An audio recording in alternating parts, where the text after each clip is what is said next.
Okay, तो अब हम चाहते हैं कि ये वाला जो पार्ट है इससे पहले लॉगिन होना चाहिए, ठीक है। एंड जब भी आप लॉगिन बनाते हो, लॉगिन फंक्शनलिटी बनाते हो, तो उससे पहले आपको एक सुपर यूज़र बनाना पड़ेगा। क्या बनाना पड़ेगा? Super user. तो सुपर यूज़र बनाने के लिए आप क्या करोगे, कंट्रोल एक्स कर दो, कंट्रोल सी कर दो इसको, तो and CLS python manage dot py, ठीक है। और पाइथन मैनेज डॉट पाई पे हमारे पास जो है काफ़ी सारे वो हैं। अब इनमें से जो ऑथ पे जो है कुछ हैं क्रिएट सुपर यूज़र, ठीक है। ये सारे हमारे पास जेंगो से रिलेटेड काफ़ी सारे वो हैं, तो इनको आप यूज़ कर सकते हो अदर उसके लिए। बट पहले इनको जो है मैं बता दूंगा कि कहाँ से इनके सबके बारे में डिटेल्स आपको लेनी है। और कुछ हम ऑलरेडी कर चुके हैं, लाइक मेक माइग्रेशंस, माइग्रेट, ठीक है, shell, start project, start app, ठीक है। ये सारी चीज़ें हम कर चुके हैं ऑलरेडी। नाउ हमें ये बनाना super user, because super user के थ्रू ही हम अदर जो है वो बना सकते हैं, ओके। और ये हमें एक एडमिन पैनल भी देगा। तो हम यहाँ पे क्रिएट करते हैं पाइथन। इसका काम क्या होता है एक बार क्रिएट सुपर यूज़र बेसिकली आपको एडमिन पैनल में एक्सेस करने का जो है वो देता है, एक्सेसिबिलिटी देता है। मतलब आपके पास में यूज़र पासवर्ड होगा सुपर यूज़र का, तो अब आप जो है एडमिन पैनल में लॉगिन कर सकते हो। अब वहाँ से आप पूरे एप्लीकेशंस के जो है कंट्रोल कर सकते हो कि किस में क्या ऐड करना है, किसको कितनी परमिशंस देनी है, प्राइवेसी प्रोवाइड करवा देगा, सारी चीज़ें प्रोवाइड करा देगा आपको, ठीक है। तो अभी हम करते हैं इसको और क्रिएट यूज़र। एंड यहाँ पे यूज़र नेम आपको जो देना है वो दे रहे हैं, तो हम दे देते हैं क्या देना है, बैटमैन, ठीक है। ईमेल एड्रेस क्या देना है, तो ईमेल एड्रेस दे दो आप batcave@gmail.com। और batcave में जो है हम 141 कर देते हैं, ओके। ये हमारा यूज़र नेम हो गया, ये ईमेल एड्रेस हो गया द batcave141। अब पासवर्ड वो पूछ रहा है। अब जब पासवर्ड टाइप करो तो ध्यान रखना है कि पासवर्ड जो है विजिबल नहीं होगा आपको टाइप करते वक्त, ठीक है। तो आपको सोच समझ के की प्रेस करनी है ना। तो हम यहाँ पे जो है रख रहे हैं दी बैट 1 2 3 4 5, ओके। दी बैट 1 2 3 4 5 वापस से हम दे रहे हैं दी बैट 2 3 4 5, वो भी नहीं होगा। एंटर करते हैं तो super user successfully created. And हाँ, एक और बात, ये ऑपरेशन तभी परफॉर्म होगा जब आपने माइग्रेशंस, जो इनिशियल माइग्रेशंस होते हैं वो आपको कंप्लीट करने होंगे, क्योंकि ये डेटा जो है डेटाबेस में सेव हो जाता है, ओके। सर जैसे अपन ने पासवर्ड लगा दिया, डेटाबेस में सेव हो गया, हाँ, दोबारा है ना माइग्रेशन करें, कोई दिक्कत थोड़ी ना आती है। वापस बोलो। जैसे अपन ने पासवर्ड लगा दिया, दोबारा चेंज करेंगे ना अपन डेटाबेस के, तो माइग्रेशन करेंगे दोबारा, चेंज दिक्कत आएगी। ये यूजर तो उस पर्टिकुलर डेटाबेस में सेव है ना। हाँ। तो अगर आप नया डेटाबेस बना रहे हो तो आपको डेटा को माइग्रेट करना पड़ेगा, डेटा को वहाँ से उठा के शिफ्ट करना पड़ेगा फिर। नहीं अपन दोबारा नहीं, जैसे पुराना वाला डेटा है ना उसके अंदर कुछ अपडेट करेंगे अपन, कुछ नए फील्ड जोड़ेंगे या कुछ डिलीट करेंगे, तो दोबारा पासवर्ड करना पड़ेगा। नहीं, पासवर्ड की जरूरत नहीं है, अपन डायरेक्ट कर सकते हो। माइग्रेशन करके माइग्रेट कर देंगे बस। नहीं, मेक माइग्रेशन और माइग्रेट तो जो है अपडेट वो थोड़ी करेगा, वो तो फील्ड अपडेट करेगा। वो फील्ड पर अपडेट वो डेटा को अपडेट थोड़ी करेगा, वो तो फील्ड अपडेट करेगा ना। तो फील्ड आप अपडेट कर सकते हो, ओके। उसके लिए ज़रूरत नहीं है। बट आप जो है यूजर वाला जो पार्ट है ना, उसको आप जो है डायरेक्टली जो है वो नहीं कर सकते, मॉडिफाई नहीं कर सकते। इसमें बहुत सारी चीज़ें करते हैं और इसलिए ये हमारे को उसमें नहीं है। कोर्स में नहीं है, तो हम इसी चीज़ को इम्प्लीमेंट कैसे करेंगे, ठीक है। अगर हमें यूजर को एक्सपेंड करना है, यूजर के मॉडल को एक्सपेंड करना है, तो कैसे हम करते हैं, ठीक है। तो हमारे पास डायरेक्ट वे हम यूज नहीं करने वाले हैं जो कि इनहेरिटेंस वाला होता है, हम इनडायरेक्ट वे यूज़ करेंगे, क्योंकि डायरेक्ट वे जो है थोड़ा सा कॉम्प्लिकेटेड पड़ता है और थोड़ा सा लंबा भी पड़ता है। इनडायरेक्ट वे बहुत सिंपल है, जैसा कि हम इतने दिनों से करते आ रहे हैं, बट हमें बस लिंक करना है, बस दो अकाउंट्स को, दो मॉडल्स को, दो मॉडल्स है उनको हमें लिंक करना है, तो वो बहुत सिंपल हो जाता है। तो यहाँ पे जो है वो क्रिएट हो चुका है और हम इसको वापस से रन कर रहे हैं। एंड रन करने के बाद में हम यहाँ पे जो है रिफ्रेश कर लेते हैं, एक बार रिफ्रेश हमने किया और एडमिन हम लिख रहे हैं। आप जब एडमिन लिखते हो तो आपके पास में आ जाता है इस तरह का लॉगिन पैनल। हाँ, एडमिन लिखा है ना हमने, ये इनमें काफ़ी सारे सेव है ना। तो हमने पासवर्ड क्या रखा था, द बैट 1 2 3। यूजर नेम क्या था, यूजर नेम क्या था,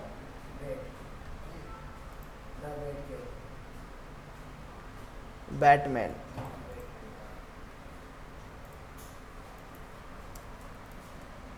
बैटमैन दी बैट 1 2 3 4 5, ठीक है। लॉगिन करते हैं तो ये ऑटोमेटिकली सेव हो गया, ठीक है। तो अब हम दोबारा वो करेंगे, तो अब हमारे पास में आ गए यूजर्स और ग्रुप्स। एंड यूजर्स में जो है ऑलरेडी हमारे पास एक यूजर है बैटमैन और द बैट केव, और स्टाफ स्टेटस जो है वो ओके है। इसका मतलब ये होता है कि हमारा जो यूजर है वो स्टाफ है, ओके।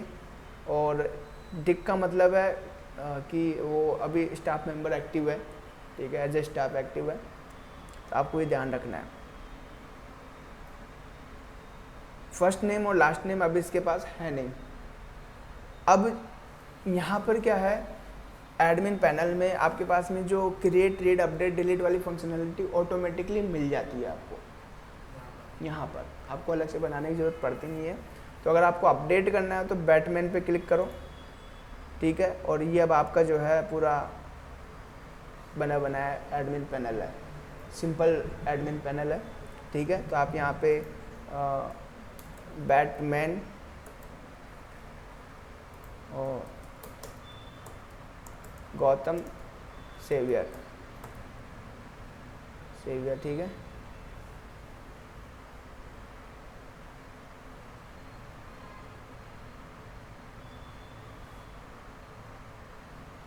ओके, तो यूजर नेम हो गया। पासवर्ड जो है, ये पासवर्ड इसका है, यहाँ पे एल्गोरिदम का यूज़ करते हुए यूज़ कर रहा है। और रो पासवर्ड आपको विजिबल नहीं होगा यहाँ पे, ठीक है। यहाँ पर कभी भी आपको पासवर्ड जो आपने टाइप किया ना वो कभी भी विजिबल नहीं होगा, वो हमेशा हैश में होता है, ओके। तो इस चीज़ का ध्यान रखना है। और ये कुछ डिटेल्स दे रहा है जो आप यूज़ कर रहे हो, ठीक है। तो हैश एल्गोरिदम कौन सा है, ये है हैश एल्गोरिदम का नेम। इटरेशन यानी कि जब भी हम हैशिंग करते हैं तो हैशिंग में जो है हम कितनी बार उसको रिपीट कर रहे हैं उस एल्गोरिदम्स को, तो ये उसका रिपीटेशन है। साल्ट मतलब साल्ट बेसिकली यूज किया जाता है जब आप हमारे जो हमने यूजर नेम डाला है, मतलब जो हमने पासवर्ड डाला है उसमें हम एक्स्ट्रा कंटेंट भी उसमें ऐड करते हैं, ओके, ठीक है। तो वो हो जाता है साल्ट, ये है। और जो इसका हैश जनरेटेड हुआ है ये इसका इधर है। Now first name second name. अब इधर आ जाता है एक्टिव, स्टाफ, सुपर यूजर। ये तीन चीज़ों का ध्यान रखना। एक्टिव मतलब हमारा जो यूजर है अभी करंट में एक्टिव है, तो ये कब यूज होता है, जब आपको किसी भी यूजर को एक्टिव और डीएक्टिव करना हो। आपको यूजर को डिलीट नहीं करना है, लेकिन उससे रिलेटेड जितनी भी एक्सेसिबिलिटी है उसको देनी है या नहीं देनी है। तो एक्टिव डीएक्टिव, तो एक्टिव है तो मतलब वो हमारे वेबसाइट के अंदर जो है काम कर सकता है, ठीक है। डीएक्टिव मतलब उसको सस्पेंड कर दिया, मतलब इस तरीके से, ठीक है। और स्टाफ स्टेटस, तो इसका मतलब ये है कि स्टाफ यानी कि आप उसको जो है अपने टीम मेंबर कंसिडर कर रहे हो, जो कि कुछ बेसिक चीज़ें जो है कंट्रोल कर सकता है, अपडेट कर सकता है, चेंजेस कर सकता है। ओके, और एक है सुपर यूजर स्टेटस, जो कि जिसके पास में सभी परमिशंस हैं। ओके, स्टाफ स्टेटस में क्या होता है कि सारी परमिशंस नहीं होती हैं, आप कुछ पर्टिकुलर परमिशंस उसको डिफाइन कर सकते हो, और सुपर यूजर के पास में सभी परमिशंस होती हैं। तो सुपर यूजर सोच समझ के आपको बनाने हैं।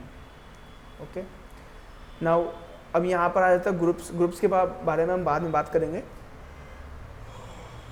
वैसे ग्रुप्स क्या है, सपोज करो आपने एक ग्रुप बनाया है स्टूडेंट्स या टीचर करके, एंड स्टूडेंट्स जो ग्रुप है उनके पास में ज़्यादा परमिशंस नहीं है, वो किसी भी तरह के अपडेट नहीं कर सकते, डिलीट नहीं कर सकते हैं, सिर्फ खुद का पैनल और उसमें कुछ क्विज पार्टिसिपेशन कर सकते हैं। नाउ दूसरा जो ग्रुप है वो है टीचर, और टीचर क्या कर सकता है, टीचर स्टूडेंट्स को ऐड कर सकता है, डिलीट कर सकता है, अपडेट कर सकता है, कुछ स्कूल मैनेजमेंट के कुछ पार्टिसिपेशन टूर्नामेंट्स हो रहे हैं या फिर किसी भी तरह का एक्टिविटी हो रही है तो उसमें क्लास का वो व्हाट्सएप ग्रुप बन जाता है, फिर एडमिन टीचर रहता है। हाँ, तो इस तरीके से वो चीज़ें ऐड कर सकता है। ओके, तो अब इन दोनों ग्रुप की हम क्या कर सकते हैं, स्पेसिफिक परमिशंस दे सकते हैं इनको। ओके, और हमारा जो भी यूजर बन रहा है उसको एक ग्रुप बता सकते हैं कि आप स्टूडेंट हो तो स्टूडेंट के ग्रुप में जाओ, टीचर तो टीचर के ग्रुप में जाओ। अब इसका फ़ायदा क्या होता है कि आपको हर एक स्टूडेंट को अलग से परमिशन बताने की ज़रूरत नहीं है। आपने ग्रुप में जैसे ऐड किया तो सभी परमिशन उनको ऑटोमेटिकली मिल जाएगी। तो ग्रुप बनाने का फ़ायदा ये होता है। तो सपोज करो आपके पास में 1000 स्टूडेंट है और 100 टीचर है, सपोज करो ऐसे, तो 1000 स्टूडेंट को आप अलग से थोड़ी ना देने को बैठोगे, ग्रुप के अंदर ऐड कर दो उसको, तो ऑटोमेटिकली उसको परमिशन मिल गई। ठीक है, तो ये चीज़ें हैं, एंड ये परमिशन आप पर्टिकुलर इंडिविजुअल यूजर को परमिशन यहाँ से दे सकते हो। तो जो भी आप एप्लीकेशन बनाओगे, नई एप्लीकेशन आप अब हम करते हैं ना स्टार्ट ऐप, तो स्टार्ट ऐप न्यू एप्लीकेशन बनाता है, तो जो भी आप न्यू एप्लीकेशन बनाते हो उसकी 4 परमिशंस यहाँ पे मिल जाती है। और 4 परमिशंस कौन कौन सी होती है, कैन व्यू, मतलब हम व्यू कर सकते हैं, उसको डिस्प्ले कर सकते हैं, है ना, रीड कर सकते हैं। उसके बाद में आता है डिलीट वाला, तो चेंज जो है अपडेट वाला हो गया कि आप उसको अपडेट कर सकते हो। डिलीट का मतलब हो गया मतलब डिलीट करना। ठीक है, तो ये चीज़ें हैं। और ऐड, क्रिएट करना, तो 4 परमिशंस हैं। और ये परमिशंस हमारे पास में क्या मेथड होते हैं पहले से, जो है हम जो भी ऑपरेशन करेंगे ना, उससे पहले हम उस परमिशन को टेस्ट कर सकते हैं। अगर परमिशन है तो हम वो ऑपरेशन परफॉर्म नहीं होगा, और परमिशन नहीं है तो ऑपरेशन परफॉर्म नहीं होगा, परमिशन है तो वो ऑपरेशन परफॉर्म होगा। ओके, तो ये वाला पार्ट हम आगे करेंगे, एक और अकाउंट बना के और उसको परमिशन देंगे। ठीक है, बट यहाँ पे ठीक है। अब ये लास्ट लॉगिन और डेट जॉइंट, ये वाला ऑटोमेटिकली क्रिएट हो रहा है यूजर के लिए। तो लास्ट लॉगिन वो ऑटोमेटिकली अपडेट हो जाता है जब भी हम लॉगिन करते हैं, और कब इसको ज्वाइन किया था। तो दोनों के टाइम में डिफरेंसेज हैं, ये 5:13 है, ये 5:16 है। अगर अपन अपना लॉगिन पेज अगर अपन बना रहे हैं ना, तो पूरी परमिशन तो अपने पास रहनी चाहिए ना। अपन जैसे लॉगिन पेज बना रहे हैं ना, लॉगिन पेज बना रहे हैं, सारी जो परमिशन हो तो अपने पास रहनी चाहिए ना। नहीं, आप क्या करते हो कि जब आप वेबसाइट को डेवलप कर रहे हो तब तो आपके पास में है टेस्टिंग के लिए, है ना। जैसे आप उसको पब्लिश कर देते हो तो हम क्या करते हैं कि यूज़र जो है वो हम डायरेक्टली ना बना के इनडायरेक्टली हम एक वो दे देते हैं, एक वो बना देते हैं, मतलब पैनल बना देते हैं जिससे वो रजिस्टर कर सकता है, जो भी उसका एडमिन है ना। अब हमारे पास में नहीं है ना, क्योंकि वो तो आप तो किसी और के लिए बना रहे हो ना, तो हम वो वैसा कर सकते हैं। बट जब तक हम डेवलप कर रहे हैं तब तक हम अपने लिए रख सकते हैं। जब तक किसी का रजिस्ट्रेशन नहीं करेंगे तब तक तो अपने पास रहेगा। हाँ, तब तक आप अपने पास रखो उसको, चेंजेस करते रहो, अपडेट करते रहो। पब्लिक कैसे करते हैं उसको बनने के बाद में? एडमिन पैनल कभी भी पब्लिक नहीं होता है, नहीं, वो वेबसाइट वो तो हम डोमेन नहीं खरीदना होता है। पहले आप इसको क्या करते हो, सर्वर पे अपलोड करते हो, वहाँ पे जो भी रिक्वायरमेंट्स और जो भी प्रोसेसेस होती हैं इसको लाइव करने के लिए वो आप करते हो, और लाइव होने के बाद में इसको एक आईपी एड्रेस एलोकेट करते हो। ठीक है, तो उस आईपी एड्रेस से ही आपका ये जो है वो चलेगा। जैसे कि हमारा आईपी एड्रेस क्या है अभी करंट में 127 ये चल रहा है ना, तो इसी तरीके से आप एक आईपी एड्रेस देते हो। ओके, और अब आप आईपी एड्रेस को डोमेन में कन्वर्ट करना है, तो आप डोमेन पर परचेज करोगे और उस डोमेन को आप अपनी आईपी एड्रेस से लिंक करोगे। तो जब भी आप उस डोमेन को वो करोगे, हिट करोगे, मतलब यूआरएल में डालोगे, तो आपका IP address behind the scene काम करता है। ओके, हाँ, तो अब यहाँ पर डोमेन नेम को यूज़ किया जाता है। अभी कोई डोमेन नेम हम याद कर सकते हैं, आईपी एड्रेस याद नहीं होते हैं नॉर्मली, ठीक है। और दूसरा हो सकता है कि आईपी एड्रेस चेंज हो जाए, क्योंकि आईपी एड्रेस चेंज हो सकते हैं, किसी भी केसेस में हो सकते हैं। सपोज करो आपका वेबसाइट जो है ऑल ओवर द वर्ल्ड चल रहा है और आप डिफरेंट लोकेशंस पे हो, तो होता क्या है कि आपका जो वेबसाइट है वो मल्टीपल लोकेशंस पे शेयर्ड है, ठीक है। तो अभी करंट में आप एशिया हो तो एशिया वाला सर्वर यूज हो रहा है, आप जापान में हो तो टोक्यो वाला सर्वर यूज हो रहा है सपोज करो। तो दोनों मशीन अलग अलग है, तो दोनों का आईपी एड्रेस अलग हो गया। तो ये है, तो अब डीएनएस सिस्टम जो है उस चीज़ को हैंडल करता है।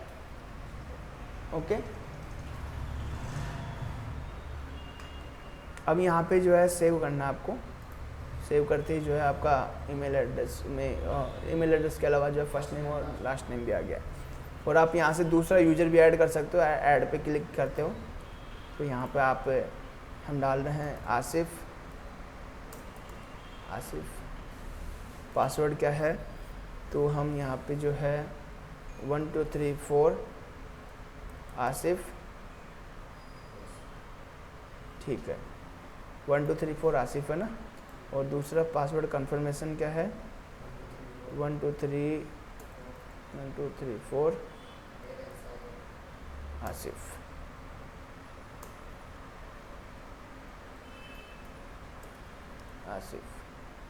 सेव कर लो।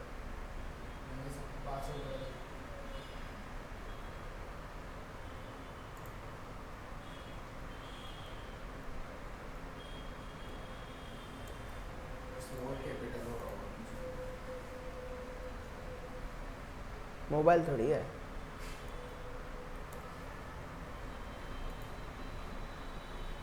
सिमिलर हो गया।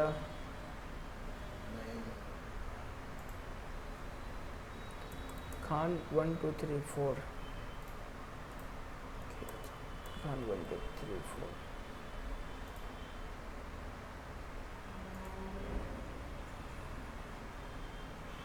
अरे यार ये नहीं चल रहा, इधर से ये नहीं चल रहा। ये 3 कीज आजकल बंद हो गई ना, चलता है। खान 1 2 3 4, अच्छा ये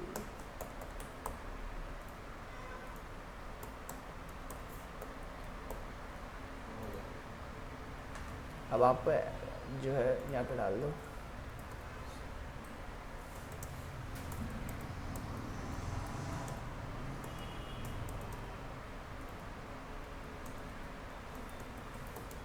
कौन, ये ऑटोमेटिकली हो जाएंगी, ये किया, ठीक है। अब यहाँ पे आप जो है स्टाफ नहीं हो, क्योंकि आप हमने जो है उसको एक्टिव नहीं किया। यहाँ पे सुपर यूजर ना ही आप सुपर यूजर हो, ठीक है। अगर सिलेक्ट करते हैं तो वो यूजर बन जाएगा। हाँ, अब जैसे आप लॉग आउट करते हो ना, अब लॉगिन कर रहे हो तो आप यहाँ पे आसिफ और ये आपका पासवर्ड है, ठीक है। तो please enter the current user name and password for A staff, बहुत फील्ड में भी केस सेंसिटिव। ये भी आसिफ है तो मैं खान 1 2 3 4, ठीक है। तो वो आपका जो है होगा नहीं, ओके। तो उसके लिए आपको जो है बैटमैन का पासवर्ड डालना पड़ेगा, और बैटमैन के पासवर्ड से लॉगिन होगा आपका। वो लॉगिन होने के बाद फिर मेरा लॉगिन उसके लिए आप ये एडमिन पैनल है, तो इसमें सिर्फ स्टाफ मेंबर जो सुपर यूजर है वही एक्सेस कर सकता है, जो स्टाफ मेंबर है वही एक्सेस कर सकता है। तो हम यहाँ पे क्या कर सकते हैं, हमारा जो यहाँ पर क्योंकि हम एडमिन तो हर कोई नहीं चलाएगा ना, तो इस पेज के लिए हम अलग से लॉगिन पैनल बनाते हैं।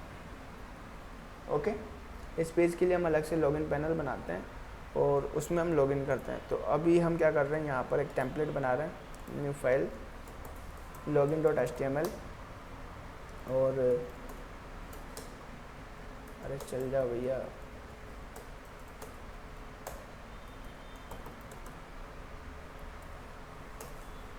ओके। नाउ यहाँ पर जो है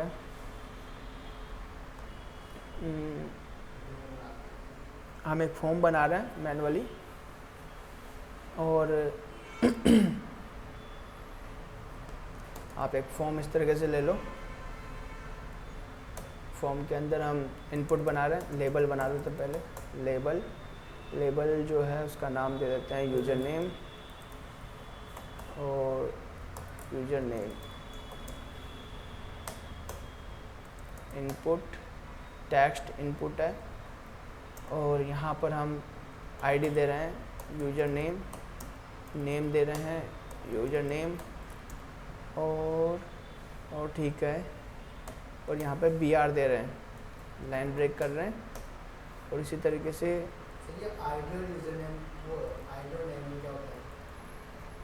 आईडी तो नॉर्मल वही है जो हम यूज़ करते आ रहे हैं, और नेम जो है वो यूज होगा हमारे बैकएंड के लिए। मतलब हम जब भी नेम यूज़ करेंगे तो ये जो नेम हमने यहाँ पे दिया है वो हमारे बैकएंड में एज ए की और वैल्यू के पेयर में हमारे को मिलेगा।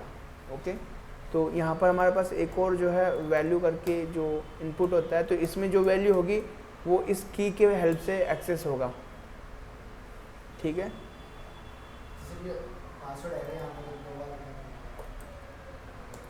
पासवर्ड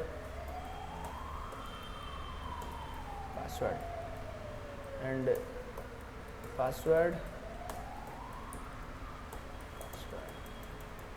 यहाँ पर भी आपको पासवर्ड देना है। ठीक है, ठीक है। एंड अब आपके पास एक फॉर्म है, बट इस फॉर्म को अभी तक हमने लिंक किया नहीं है, तो इसका कोई व्यू हमने बनाया नहीं है। तो पहले आप क्या जाओगे url.py, ये url.py जो है कहाँ का, माई पेज के अंदर माई url, माई ऐप हमारा मेन है, प्रोजेक्ट है। माई ऐप के अंदर माई पेज हमारे पास जो है एक एप्लीकेशन है। ठीक है, इसके अंदर URL है, तो यहाँ पर URL में जो है आप यहाँ जाओगे, या फिर हम एक काम कर सकते हैं, हम माई पेज के उसमें ना जाके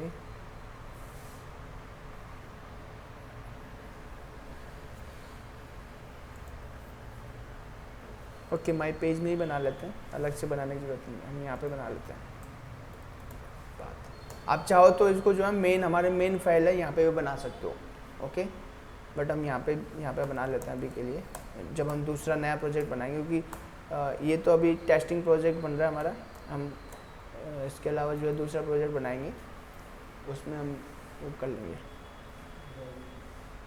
यहाँ पर आप दोगे लॉगिन। ठीक है, आपके लिए यहाँ पे व्यू बनाना पड़ेगा लॉगिन के लिए, तो हम व्यू में जाते हैं, ये हमारा माई पेज का व्यू है, और यहाँ पर हम जाते हैं डेफ लॉगिन। लॉगिन में रिक्वेस्ट आएगा, और यहाँ पे आप क्या करोगे, if request dot method post. ठीक है, अगर रिक्वेस्ट मेथड जो है पोस्ट है, तो आप क्या करोगे, रिटर्न करोगे, सॉरी पोस्ट नहीं, नॉट, पहले हम गेट लेंगे, गेट, और रिटर्न करोगे क्या, आप रिटर्न सॉरी रेंडर करोगे, रेंडर, और रेंडर क्या है हमारा लॉगिन HTML। ठीक है, लॉगिन HTML, और कॉन्टेक्स्ट में क्या है, कॉन्टेक्स्ट में कुछ हम दे नहीं रहे हैं फ़िलहाल। ओके,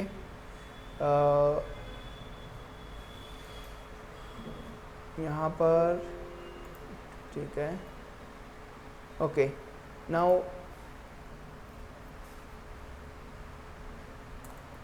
पोस्ट वाला जो पार्ट है, इफ रिक्वेस्ट मेथड पोस्ट पास, और सबसे लास्ट में हम क्या करेंगे, रिटर्न करेंगे, रिटर्न लेकिन रिडायरेक्ट। कहाँ रिडायरेक्ट करेंगे? होम पे। रिडायरेक्ट पता है ना, जैसे हमारे दोनों में से किसी भी एक कंडीशन प्रोसेस हो जाती है तो हम इफ स्टेटमेंट से बाहर आ जाते हैं, तो बाहर आते ही मतलब हमारा काम हो गया है जो भी हम करना चाहते थे, कोई एरर नहीं है। उसके बाद गेट वाली चलेगी ना? हाँ, दोनों में से कोई सी भी चल सकती है ना, क्योंकि अगर आप पहले फर्स्ट टाइम अगर आप पेज को विजिट कर रहे हो तो गेट चलेगा, जब आप सबमिट कर रहे हो तो पोस्ट चलेगा, तो दोनों में से एक कनेक्ट तो चल ही रही है। दोनों में से एक का भी प्रोसेस कंप्लीट हो जाता है तो हम आउट ऑफ इफ स्टेटमेंट है, और जैसे ही कंप्लीट होता है हम वापस जो है होम पे जाने वाले हैं। तो होम पे क्या है हमारा? ये है हमारा होम पे स्टूडेंट्स, सभी स्टूडेंट्स, मतलब ये हमारा होम है, ये वाला मिल जाएगा। ये हमारा होम है। ओके, तो हम यहाँ पे आ जाएंगे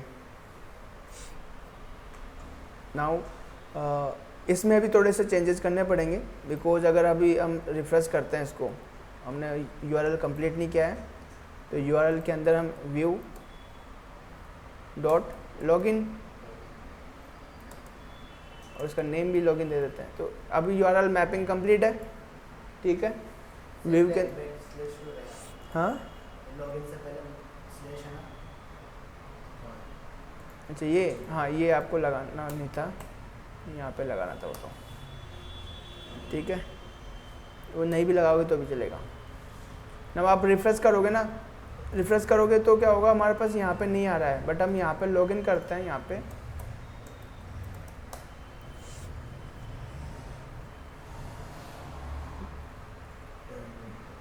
कहाँ पे एरर है?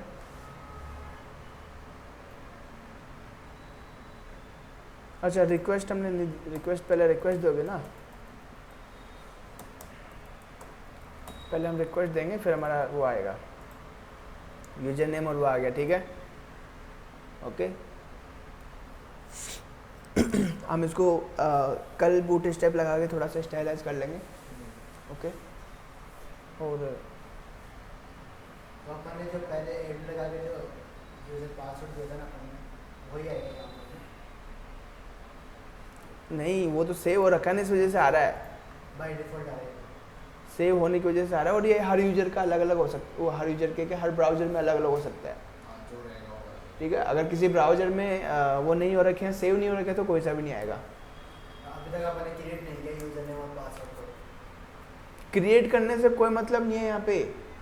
वो पहले का दिखा था। यहाँ पर वो ऑटोफिल इसलिए हो रहा है क्योंकि हमने पासवर्ड सेव हो रखे हैं, कुछ पासवर्ड तो ऑटोमेटिकली जो वो तो ऑटोमेटिक आपको तो समझ गया, लेकिन अपन जो पेज को लॉगिन करवाने के लिए करेंगे ना, वो तो नहीं मैं यहाँ बनाएगा अपन। उसके लिए 2 यूजर हमारे पास है ऑलरेडी, हैं, बैटमैन है ऑलरेडी। यहाँ पे हमने सबमिट नहीं रखा अभी तक, सबमिट हमें रखना है लॉगिन, इनपुट सबमिट, और यहाँ पे वैल्यू रख देते हैं लॉगिन। लॉगिन आ गया, ठीक है। तो लॉगिन करेंगे तो हमने क्या किया, लॉगिन करने के बाद में पोस्ट रिक्वेस्ट जाएगी सेम उस पर। तो यहाँ पर हम जा रहे हैं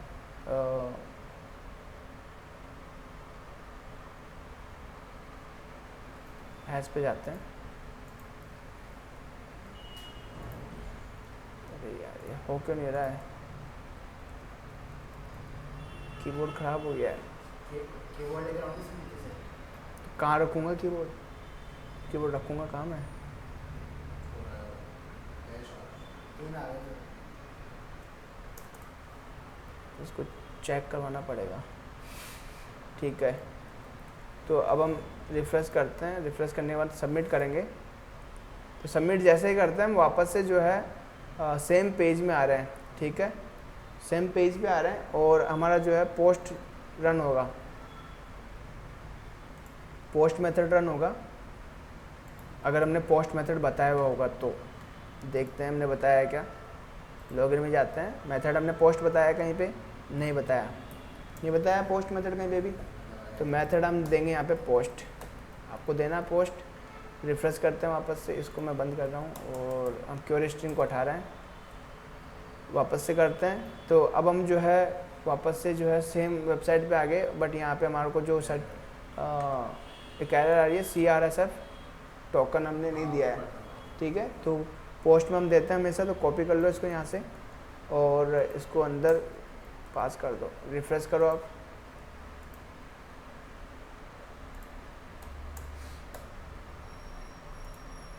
ठीक है, तो हम सेम पेज पे आगे ना।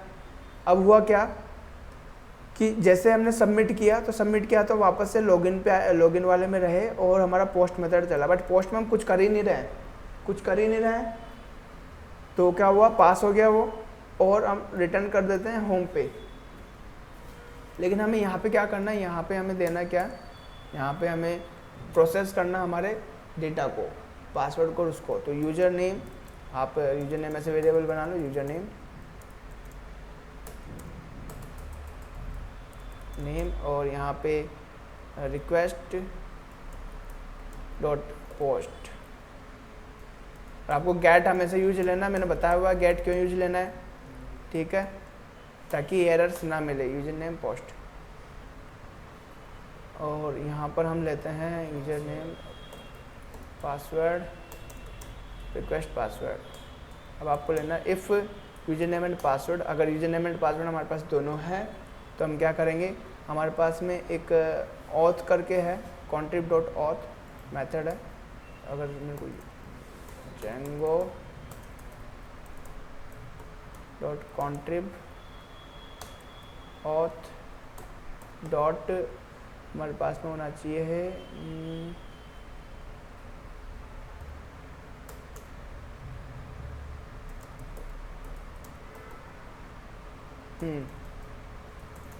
contrib import auth। ओके, तो auth जो मॉड्यूल है इसमें से हम क्या लेंगे, लॉगिन का फंक्शन लेंगे, एंड यहाँ पे हम यूज़ करने वाले हैं, यहाँ पे auth डॉट लॉगिन। तो लॉगिन क्या लेता है, लॉगिन सबसे पहले रिक्वेस्ट लेगा, ओके, उसके बाद में यूजर नेम जो यूजर है वो लेगा, ठीक है, और यहाँ पे कोई भी पासवर्ड नहीं है, तो उससे पहले क्या करना पड़ेगा, हमें ऑथेंटिकेट करना पड़ेगा इसको, ठीक है। तो ऑथेंटिकेट करने से पहले यूजर हम लेंगे और ऑथ डॉट ऑथेंटिकेट।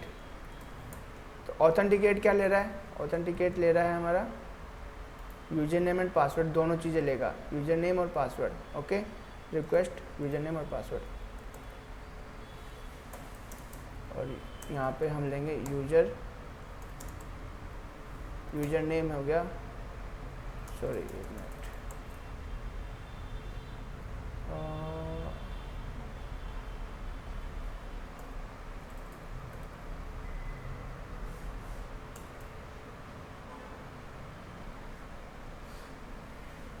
क्या था मेरे याद में, okay, user name password, okay. Now अब अगर हमारे पास यूजर है तो हम यहाँ पर पास करेंगे यूजर, ठीक है, लॉगिन के अंदर हम पास करेंगे यूजर। अगर हमारे पास में रिक्वेस्ट है और उसके बाद में यूजर है, तो ऑथ डॉट ऑथेंटिकेट क्या करेगा, हमारे यूजर को चेक करेगा पहले, और अगर यूजर प्रेजेंट है, ठीक है, और ऑथेंटिकेटेड है, मतलब हमारे उसमें एग्जिस्ट करता है डेटाबेस में, और यूजर नेम और पासवर्ड दोनों मैच होते हैं, तो वो हमें क्या देगा, वो ऑब्जेक्ट देगा, यूजर ऑब्जेक्ट देगा, ओके। और अब उसको क्या करेंगे, उस यूजर ऑब्जेक्ट को हम इसमें पास करेंगे। तो अब क्या होगा, लॉगिन मेथड क्या करेगा, उस यूजर के थ्रू हम जो है प्रोसेसिंग करेगा, और उस यूजर को हमारे रिक्वेस्ट के अंदर ऐड कर देगा, ओके। तो अब जब भी हम लॉगिन करने के बाद जब भी हम अदर पेजेस को विजिट करेंगे, तो वो यूज़र जो है उन सभी पेजेस पे जो है हम उस यूज़र को यूज़ कर सकते हैं बाय यूजिंग रिक्वेस्ट, ओके।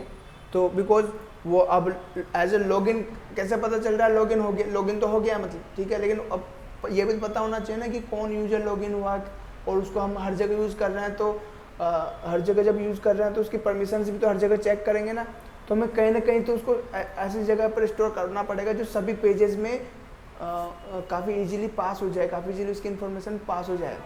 तो रिक्वेस्ट जो है ऑब्जेक्ट, वो हर जगह पास होता है, हर पेज में पास होता है। तो रिक्वेस्ट ऑब्जेक्ट में क्या करवा देते हैं, इसको सेव करवा देते हैं। तो रिक्वेस्ट के पास में अब जो है यूजर एट्रीब्यूट अलग से बन जाता है। ओके, तो बाय डिफ़ॉल्ट यूजर एट्रीब्यूट के पास में क्या मिलता है, एनोनिमस ऑब्जेक्ट मिलता है, एनोनिमस यूजर मिलता है। ठीक है, अगर कोई भी लॉगिन नहीं होता है तो जब हम लॉगिन करते हैं तो हमारा जो ऑथेंटिकेटेड यूजर है वो हमारे को मिल जाता है। इसमें चीज़ें समझ में आ रही है? तो यहाँ से क्या हुआ, ऑथेंटिकेट हुआ और यहाँ से ऑथेंटिकेट करने के बाद में उसको लॉगिन करवाया। लॉगिन कराते ही जो है ऑटोमेटिकली वो लॉगिन हो जाएगा और हमारे रिक्वेस्ट में ऐड हो जाएगा। तो अब हम यहाँ पे जो है, यहाँ पे हम चेक कर सकते हैं इफ़ रिक्वेस्ट यूज़र, ठीक है, इफ़ रिक्वेस्ट डॉट यूज़र, तो अगर है यहाँ पर यूजर इज़ ऑथेंटिकेटेड, ये आपको लेना है। A request dot user, user object save है और इज ऑथेंटिकेटेड, और इज ऑथेंटिकेटेड जो है ट्रू फॉल्स तभी देगा जब ये ऑथेंटिकेटेड रहेगा। अब इसके पास में जो ऑब्जेक्ट है वो ऑथेंटिकेटेड है तभी वो ट्रू एंड फॉल्स देगा। अगर वो ऑथेंटिकेटेड नहीं है तो फॉल्स दे देगा, और अगर फॉल्स देगा तो हम इसको नहीं दिखाएंगे यहाँ पे, और यहाँ पर हम जो है रिटर्न करेंगे, ठीक है, लॉगिन पेज पे नहीं, हम यहाँ पे एक जो रिटर्न कर रहे हैं स्टेटमेंट वो है HTTP रेस्पॉन्स मैसेज दिखा रहे हैं यहाँ पे, और यहाँ पे H1 हम दिखा रहे हैं।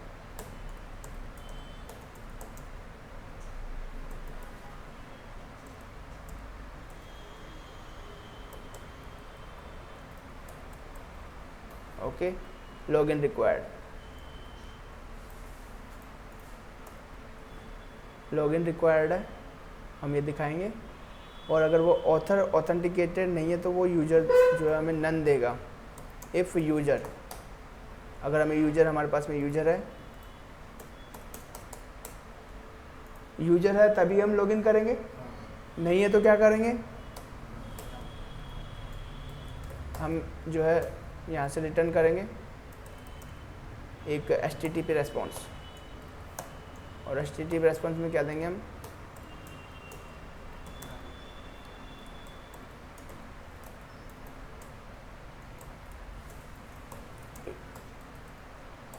User is not authenticated. Okay, तो हमने काफ़ी सारी चीज़ें करी है, वापस से समझ लो इसको। पोस्ट में हमारे पास आया यूजर नेम और पासवर्ड हमने रिट्रीव किया, ये जो हमने की और वैल्यू यूज़ किए हैं, जो नेम में हमने दिया था वो यूज़ किया है। जो हमारे पास लॉगिन में ये जो नेम हमने दिए हैं ना, ये हमने यूज़ करा है, ये ध्यान रखना है। व्यू में गए, अब हमारे पास में यूजर और पासवर्ड, अगर ये दोनों हमारे पास मिल जाते हैं हमारे को, क्योंकि हमने गेट यूज़ किया है, तो गेट यूज़ किया है तो इसका मतलब ये है कि अगर वो यहाँ पर जो की है अगर गलत है, अगर और या फिर की प्रेजेंट ही नहीं है तो हमें नन मिलेगा। नन मिलेगा तो दोनों में से एक वैल्यू मिसिंग है तो हम आगे बढ़ेंगे ही नहीं ना, तो डायरेक्टली वो होम पे आ जाएगा। और होम पे जो है हमारे को क्या मिलेगा, लॉगिन रिक्वायर्ड, क्योंकि अब हमने कंडीशन लगा दी है यूजर ऑथेंटिकेटेड होना चाहिए। ठीक है, और ऑथेंटिकेटेड तभी होगा जब वो लॉगिन होगा, ऑथेंटिकेटेड ऑथराइज जो है रहेगा। अब यहाँ पे जो है यूजर नेम, अब उसको चेक कर रहा है क्या वो यूजर ऑथेंटिकेटेड है, अगर वो है तो हमें यूजर ऑब्जेक्ट देगा, और यूजर ऑब्जेक्ट हमें मिलता है तो हम उसको लॉगिन कर रहे हैं, अगर नहीं है तो हम बता रहा है कि यूजर इज़ नॉट ऑथेंटिकेटेड। ठीक है, तो हम वापस से जा रहे हैं, रिफ्रेश कर रहे हैं, एंड यहाँ से जो है कुछ भी नहीं मिल रहा है हमें। एक और काम हमें करना है, यहाँ पे लॉग आउट का हमें रखना है।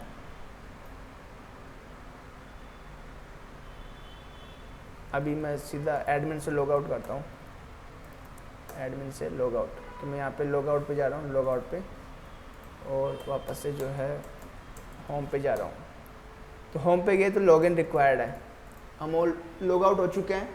ठीक है, लॉग आउट हो चुके हैं तो हमें क्या मिल रहा है, लॉगिन रिक्वायर्ड है। लॉगिन रिक्वायर्ड है तो हम क्या करेंगे,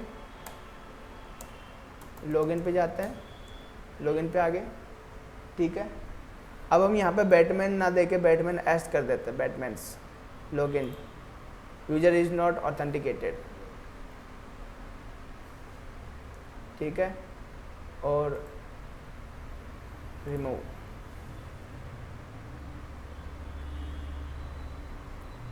हमने एक गलत इन्फॉर्मेशन रखी और वो जो है ऑथेंटिकेटेड नहीं है, तो हम उसको रिमूव कर रहे हैं।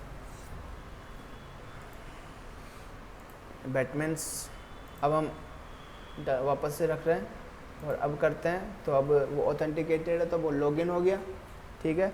तो यहाँ पर जो है अब वो ऑथेंटिकेटेड है, तो अब वो लॉगिन हो चुका है, ठीक है। मेरे हिसाब से आज का इतना काफ़ी है। इसको अपलोड कर दो फिर